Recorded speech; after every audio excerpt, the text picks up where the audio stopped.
let's dive right on into today's Q&A. If you want to get involved in the awesomeness, the epic amazingness that is Q&As with Taeler Hendrix, here's what you're going to want to do. You're going to want to make sure that you are subscribed to russosbrand.com, where you get my podcast every single Tuesday, Talks with Taeler Hendrix. And of course, you're going to want to follow me on my YouTube channel. One of the links on the sides here, youtube.com/@TaelerHendrix. And what you're going to want to do is hit the subscribe button. You're going to scroll down to the latest Q&A Wednesday video, hit the thumbs up button, help us out in the algorithm a little bit, and then write your question in the comments below on that video for your chance to be featured on Talks with Taeler Hendrix on Tuesdays and Q&A Wednesdays on my YouTube channel. All right, so without further ado, now that you know what to do, let's dive right on in. First question, someone asked, do I take DMs? Not really. I get spammed so hard in the DMs. It is crazy. So even some of the stuff that I am supposed to see, I don't really get to see because I am just getting spammed with all of these suspicious links and phishing and like all this other stuff. It's crazy. So DMs, not the best way to go. Another person talked about how they've seen a lot of people in isolation and they wondered how I was able to pull myself out. I don't really know what they are referencing. Are you talking about the pandemic, or are you talking about feeling like you've been blacklisted or exiled, or just feeling like your baggage makes you so alone that you feel like no one could relate or understand or wants to hear about your shizit? I don't really know which one they're asking, but I think the answer is kind of the same. I'm really breathy today. I'm having a lot of lung issues. I have restrictive lung disease, so some days are easier than others. I'm not going to lie. But I would have to say probably my answer for all three is the same. If you're going to be blacklisted from a place, that's probably not a place you wanted to be anyway. A sunflower doesn't grow in the Arctic for a reason. And just because a lot of people have success in a certain environment doesn't mean that that's the environment for you. And you shouldn't have to make yourself feel small so that others can feel big. That's pretty much a bomb in a birdcage, and that's not going to end well. We talked about that a lot on this podcast, I think last year, or maybe even the year before. And I know what that feels like. When you look around your circle of people, you should be inspired, not intimidated. And if there's more jealousy than inspiration, then that's not the right circle for you. And as far as, feeling isolated, you have to learn to be happy with yourself before you can be happy in anything else. And I think that trickles down to all aspects of life. I didn't grow up with a lot. And so I actually learned to make the best of a lot of different things. I had mostly thrift store stuff, hand-me-downs and stuff like that. And to me, that was okay. Was it always awesome? No. But when you learn to love yourself and love your own company, then you can learn to be happy with someone else. When you learn to be your most authentic self, I think that is one of the most freeing and powerful things that you can do. Because nobody can use that against you at that point when you're being free with your authenticity. And as far as being isolated in a depression sort of sense, I think so many people talk about and communicate about how depression is like this subtle, slow, quiet sadness, but no one really talks about that seething rage that comes from feeling like you were broken and that the people that broke you had no right to do that.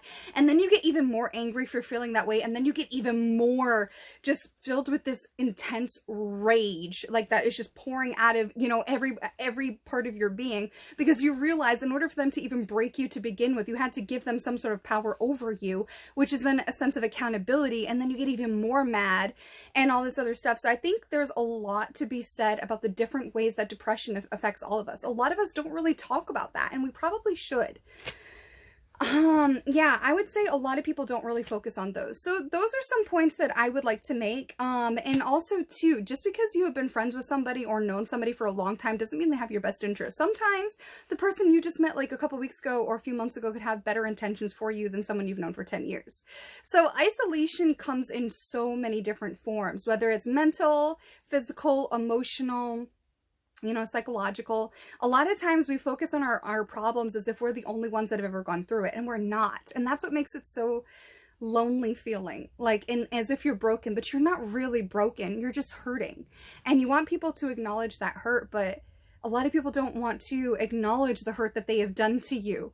That has to take accountability, and they don't want to do that. So they would rather just point at you as if something's wrong with you instead of admitting that something wrong happened to you, which is what we talked about for motivation last week.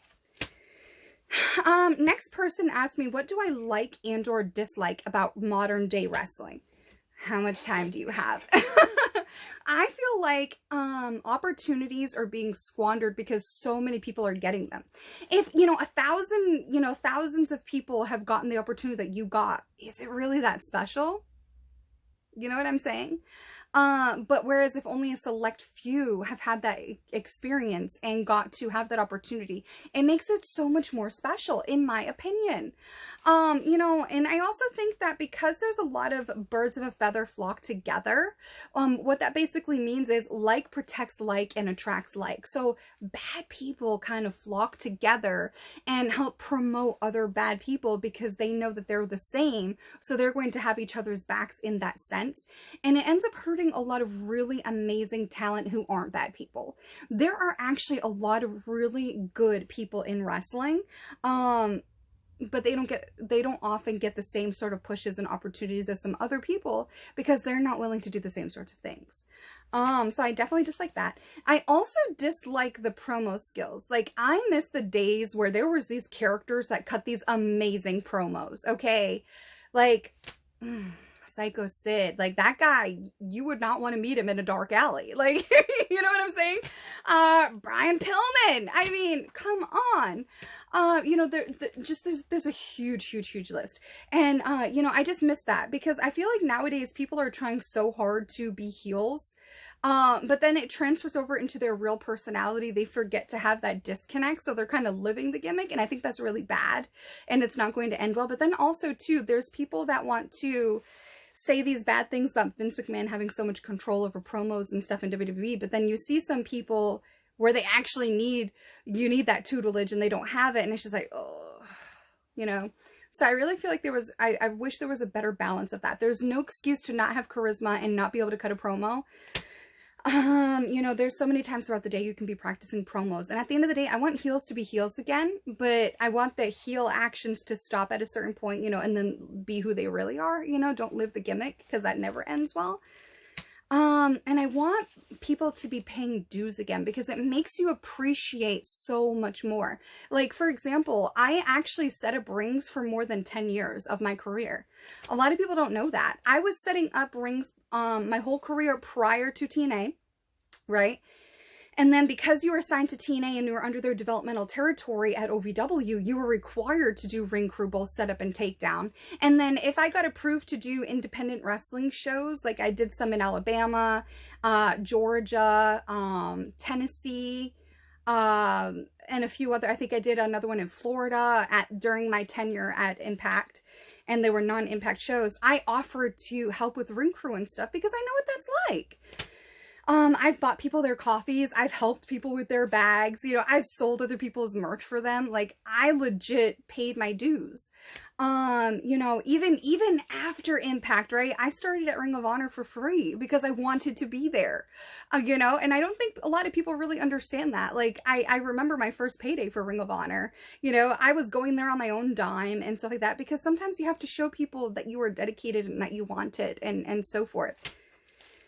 I kind of miss that because then it makes you appreciate so much more. Like, I am so proud of the fact that I was the first female for Gut Check and I was the first contestant that was completely live. Do you guys have any idea how much pressure that was to hit these time cues for, commercial break and for the other stuff that they had in there that didn't really involve me and stuff like that? Like, that was a lot, especially as someone who was like a green nobody. So it was just amazing. I will never forget that.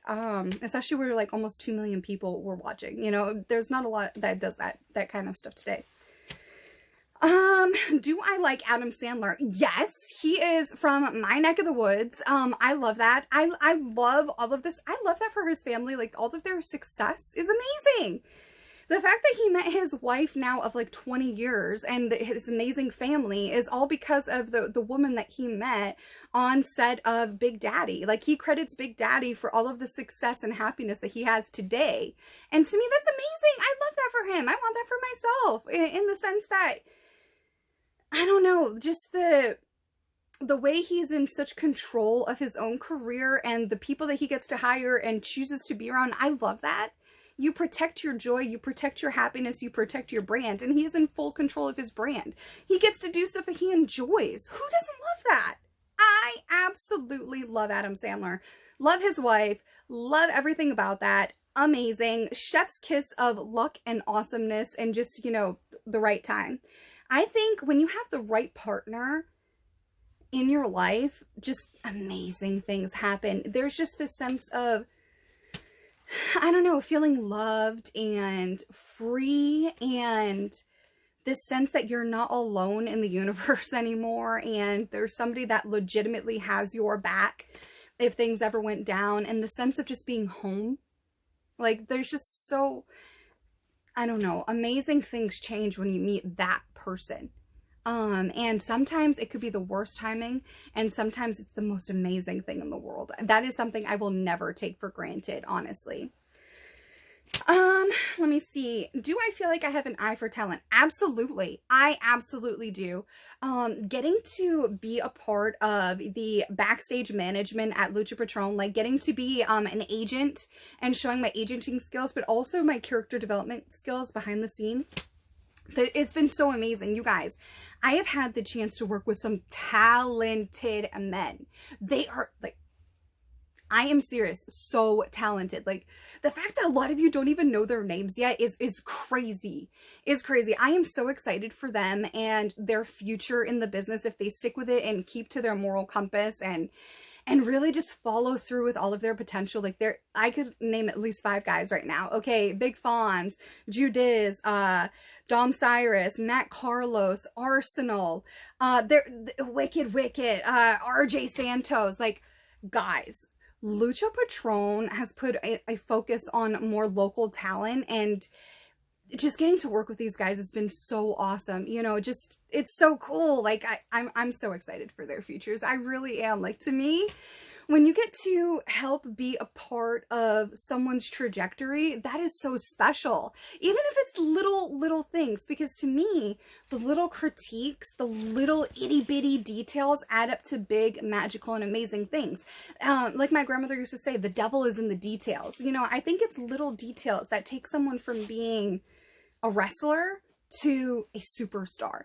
And I want to see these people become superstars. I want to see them fulfill their dreams and their goals. And so getting to be a part of that in any little way has been so amazing. Even if, you know, I couldn't be in the ring myself because of my hand injury and, you know, rehabbing for the last year.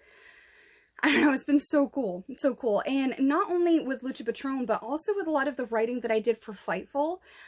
You know, I got to do, you know, female free agents to look for through like 2020 to 2023. And, you know, rising stars that I put in their magazine. I picked Alex Gracia, the feisty Filipina Nina, Queen Aminata. You know, and I've done profiles on so many other different men and women, you know, like, how I wrote about Jonathan Gresham, you know, being the future franchise for Ring of Honor and all this other stuff. Like, to me, I just love that. So yes, I do feel like I have an eye for talent, because 98% of the people that I wrote about either got signed or ended up doing like other really awesome things. You know, I wrote about Notorious Mimi. You know, I wrote about so many people, from Monster Factory to Santino's and everybody in between. So to me, I just love that. Yes, I do have an eye for talent. I've been in this business since I was a minor. So to me, I know what to look for, and I try very hard to scope that out and get these people their opportunities. Let me see here. Someone said you mentioned comedians and listening to comedy with helping with positive outlook every day. Can you name some? Yes, I love stand-up comedy so much. I listen to it almost every single day. That, music, getting lots of vitamin C with the sun, playing with my animals, and just doing work that I enjoy for my own brand is how I maintain a lot of positive outlooks and positive energy. You know, I don't just radiate positive, like, it's work. Like, being positive it takes work. Just like self-esteem and being the best version of yourself, it takes a lot of work, but you know, it's worth it, in my opinion. You got to be about it, you know, a call back to a recent episode of this podcast, you know, don't be a dentist with bad teeth. So you got to pay the daily rent and the tax for the success that you want, basically. I listen to a lot of Kevin Hart. I listen to a lot of Bill Burr. I listen to a lot of Matt Rife. I always forget how to say his last name. I listen to a lot of Eddie Murphy, Dave Chappelle, Aries Spears, D.L. Huey. Let me see. There's just so many. Like, I just love to laugh. I love to laugh. Oh yeah, Cat Williams. Love Cat Williams. Gabriel Iglesias. You know, Ken Jeong. You know, I actually got to see him live and he brought us like into his show and stuff. It was really awesome. So yeah, there's so much more, but those are the ones that immediately come to my head. Another person asked me, what are some advice to rookies that I have given or should give? I feel like this could be its own video because I do talk about this topic a lot, but it's like different parts of this topic. I can tell you one bad piece of advice that I was given that I in turn gave to other people, and now I know that it's completely BS. I had a trainer who once told me, Taylor, I'm going to sit you down right now and I'm going to tell you that every person that you meet in this business is a good person. So that way, if somebody ever asks you, so what do you think of so-and-so? You can say, oh, I heard they're a good person. And it's technically not a lie because I just told you that everybody you'll ever meet in this business is a good person. I thought that was such sage advice that I gave it to multiple people. And then I was talking about that in front of someone else one time. And this person was like, that's terrible advice. And I was like, well, what do you mean? It keeps you out of trouble.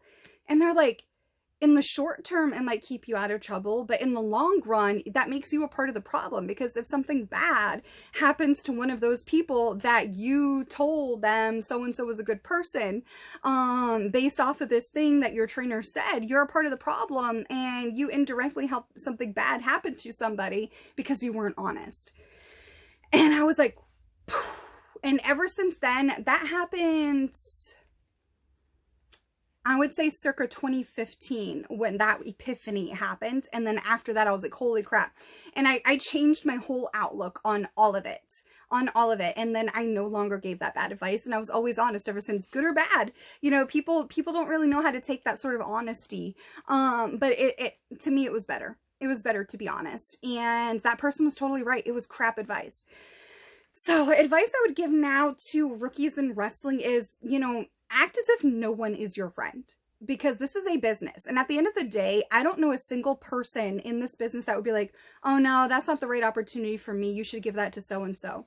Pretty much no one will do that. If there was, for example, a WWE contract on the table right now, and you could sit down any wrestler and there would be like, oh, recommend a person for this job. Every single one of them is going to want to recommend themselves for that job. So if you think about it, no one is truly your friend. You see all these people being buddy-buddy now, but it's out of convenience and necessity. That need is going to change, and then so too will their loyalty. I have seen it happen so many times. So operate in small circles, go to training that has a trainer that emulates the success that you want to have. Don't just go to any Joe Schmo school and spend thousands of dollars. For what? For what? To make them richer and put, you know, thousands of bumps on your bump card way early than you should. Go to a school that actually has a reputation for success, be it a trainer or people that have come out of that school that have the success that you want. Just because everybody's doing certain shows doesn't mean you should. Not everybody riding with you is for you. People want to use you for their own needs to elevate themselves and so forth and so on.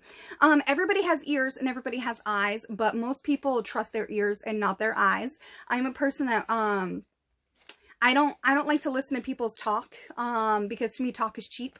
I would rather focus on people's actions, because people, if you listen long enough, people will tell you who they are. But if you're only listening and you're not watching, you're not going to believe them. So yes, listen with your ears, but pay attention with your eyes, because your eyes will not tell you lies. One of my grandparents actually told me that. She was like, talk is cheap. People will tell you all kinds of things that they think you want to hear or whatever for their own needs and their own devices and their own ends. So watch with your eyes. And she said, money talks and BS walks. And she was right. A lot of the times people will talk a really, really good game, but then when you watch their actions, they're not really about it. And then I would also say that make yourself look like a star. What's old is new again. Invest in your gear. Don't be stupid. Not all spots need to be done. Focus on a gimmick. The people that have made the most money in this industry were characters. They were gimmicks. They weren't the wrestlers. So know how to wrestle, but know how to not be stupid. I could do a whole video just on that, but we have to move on because we're already 20 minutes in. Toxic trends. Okay, are you asking me for more Make It Make Sense? Because I feel like I should do my own YouTube segment called Make It Make Sense, Toxic Trends. Okay, TikTok is so toxic. I cannot stand it. Yeah, there are really good stuff like tutorials and different things on TikTok. Yeah, absolutely, 100%. You know, there's a gray area there. But TikTok is so toxic, so toxic. I mean, come on. Make this make sense, okay? A toxic trend that happened like a month ago or so, we talked about this briefly on this podcast. Somebody made a mother of several children, they put her in the hospital due to a TikTok trend where you run up to some random person on the street and put a bucket on over their head and do something to them. I forgot what it was exactly, but it hospitalized this woman. Terrible. And now a new TikTok trend just killed a 13-year-old boy. And the TikTok trend was the Benadryl challenge, okay, where you take 12 to 14 antihistamines to hallucinate. This killed a 13-year-old boy. Who in their right mind goes, let me take 12 to 13 or 12 to 14 antihistamines so I can hallucinate like it's MK Ultra and I'm on LSD. Like,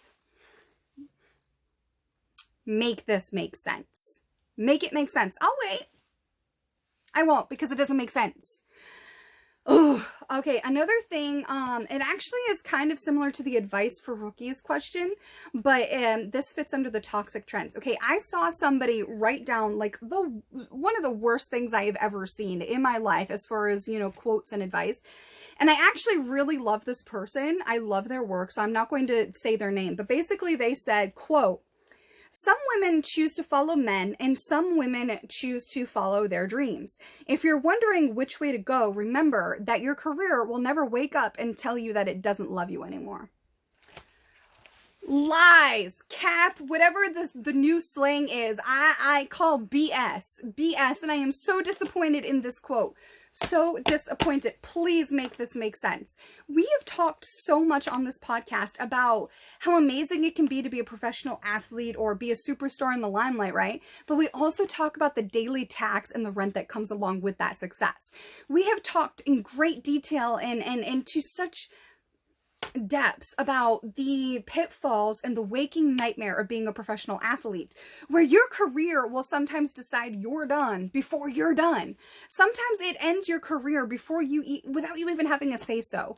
A career-ending industry, or a franchise being bought by a new owner and they let you go and everybody else is full and nobody really needs your services, or you get blacklisted from a company or whatever. Careers get ended all the time. And a lot of times it's without your say-so. It's without considering you at all. If you are a professional athlete, you have a much smaller window of opportunity to make massive amounts of money. Let me take you back to that story we talked about a person who was went to an NFL Super Bowl, got let go when he was still pretty young. In his career, he probably had I don't know, 2 to 3, maybe even 5 years left in the tank. And they let him go after a Super Bowl. Okay, now he has to try to figure out how to fend for his family. And he tries to get a job at GameStop, okay? And they wouldn't hire him because he did not have experience. Yo, he's on one of the games that you sell. How? Like, make that make sense. Careers give up on people all the time. That is bad advice. Stop trying to... Ladies, gents, however you choose to self-identify, at this point, just because somebody is famous does not mean they know what they're talking about. Not all actors and professional athletes know anything about politics, okay? And you gotta realize that people have been indoctrinated with so much stuff that make it make sense. I could pull my hair out with all of the stuff that just does not make sense. I think I want to do a Peter Griffin grinds my gears because, oh my gosh, okay. And the last trend that I just find so toxic and stupid is this man-hating BS. Ladies, wake up. People want you to hate men, but that's not the case. Like, you don't have to buy into that, okay? How many times I've heard women say, oh, I don't need a man. Okay, but that designer label that you're sporting right now was founded by and run and owned by men. That cell phone that you have that you're texting on right now and posting Snapchats and everything else, invented by a man, built by men, built by robots that were built by men. The OnlyFans that you're on was originally founded by a man. And the people that are paying for those subscriptions, 99% are men. The heels that you're wearing were invented by men. Those buildings that you're in, men. The plumbing that you're using, men. The car that you're driving, men. The internet that you're using, men. The Starbucks that you're enjoying, men. Stop. Make it make sense. Make it make sense, please. Let's go back to the common sense era of human civilization, please, please. And with that, this has been the latest Q&A Wednesday. If you want to join in on all the fun and madness and awesomeness, don't forget to subscribe to youtube.com/@Taeler Hendrix. Hit the thumbs up button on the latest Q&A Wednesday video and comment below under that video with your question for your chance to be featured on Q&A Wednesdays, as well as Talks with Taeler Hendrix